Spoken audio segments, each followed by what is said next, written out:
Choosing an MSP can be confusing, to say the least. You may be overwhelmed with even the simplest of questions, such as where do I begin? But you know you need a centralized approach to your contingent workforce, and that's why we've created the Ultimate MSP Cheat Sheet. So let's get started.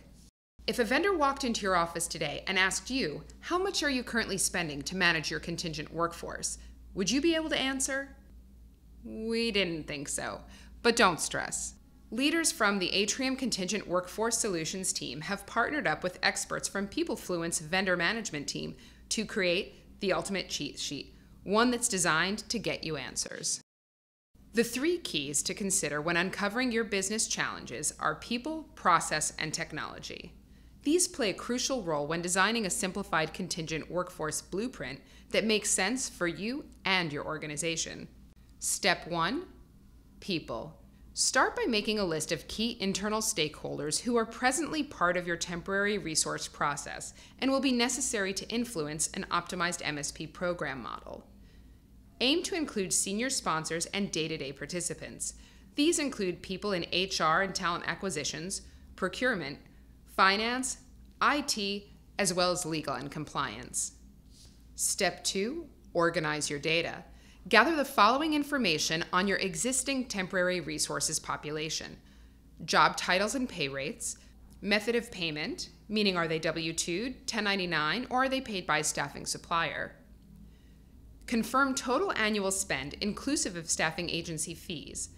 Detail out any temporary resource tenure policies. Identify a list of top 10 positions and job descriptions.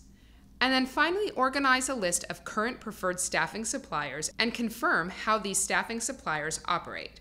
Do they operate on markup, bill rates, or other applicable pricing models? Step 3, assess your co-employment risk. You may need to engage a third party to conduct an audit on your 1099 employees and freelancers to be sure that they are indeed properly classified.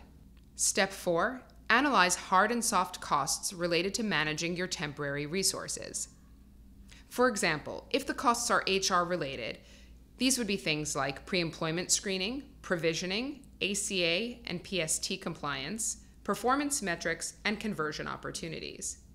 If the costs are finance related, they'll include things such as invoicing, payment processing, possible inflated pseudo rates, workers' compensation, and other business insurances. If they're manager-related, these will be things like timesheet processes, worker visibility, budget planning, rogue spend, and any spend controls you currently have in place. Step 5, determine temporary resource populations that are best suited for MSP management. Are your needs centered around hiring more creative staff, or perhaps centered around hiring accounting and finance professionals? Next, the process. You'll want to evaluate any existing program or MSP that is currently in place. What are the challenges and areas that you'll need to further question? Also, what markets are currently under management? Is it just the US market, or do you have international needs as well? Then organize your current workflows, including variances by unit. List steps chronologically, and then translate to a whiteboard visual or digital workflow.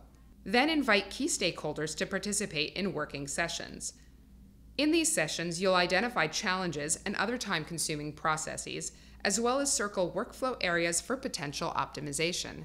And now, technology.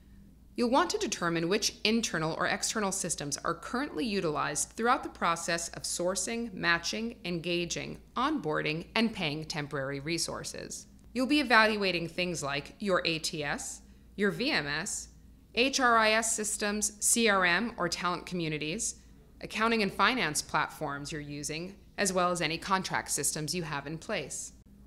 Next, you'll want to start choosing an MSP solution. And you are well on your way. Using the data you collected, begin with creating a future perfect workflow and issue requests for proposals. As needed, remember to engage internal stakeholders in a steering committee, summarize specifications necessary to enhance the model, keeping in mind people, process, and technology. And finally, consider third-party consultation, market trends, and relevant best-in-class case studies.